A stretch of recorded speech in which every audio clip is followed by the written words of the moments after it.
Magandang hapon, Pilipinas. Live mula sa Pag-asa DOST, narito ang latest sa lagay ng ating panahon. Bagamat may mga pagulan tayong nararanasan sa malaking bahagi ng ating bansa, hindi naman maikakaila ang mainit nating temperatura. Kaya naman silipin natin expected temperature ngayong araw sa 3 major metros ng ating bansa. Unahin po natin dito sa may Metro Manila kung saan ang minimum temperature po o expected minimum temperature ay nasa 24 degrees Celsius at maaari namang umabot hanggang 33 degrees Celsius ang expected maximum temperature. Dako naman tayo ng Metro Cebu kung saan maglalaro po ang agwat ng temperatura sa 26 to 33 degrees Celsius. Para naman sa Metro Davao, ang minimum expected temperature ay nasa 25 degrees Celsius at maaari namang umabot ang maximum temperature niyan ngayong araw hanggang 33 degrees Celsius. Huwag kayong aalis, magbabalik pa ang Panahon TV matapos ng isang paalala.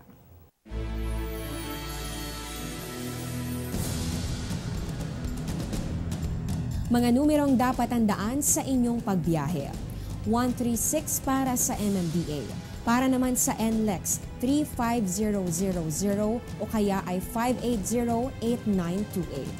SC-TEX 865-2030 o di kaya 0920-967-2839. TPLEX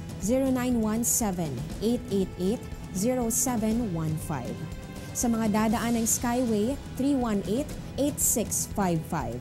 SLEX 584-4389. Cavitex 0918-934-0713. Star Tollway 752-2277. Lagi maging handa upang ang biyahe di maantala.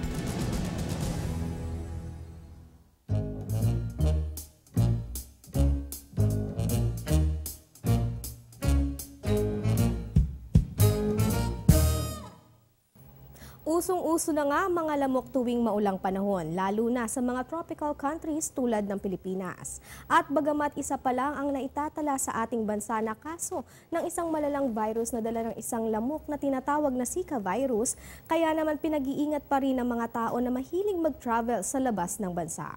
Tulad na lang ng isang matandang nakatira sa Utah, USA na nasawi nito lamang Biyernes. Bagamat hindi pa naman kumpirmado na dahil ito sa Zika virus na kanyang nakuha nang magpunta sa Puerto Rico, patuloy pa rin naman ang pag-iimbestiga ng kanilang health department. Sa ngayon, merong 1,132 na kaso ng Zika virus sa Estados Unidos na karamihan ay dahil o nakuha nila sa kanilang pagbiyahe sa labas ng kanilang bansa.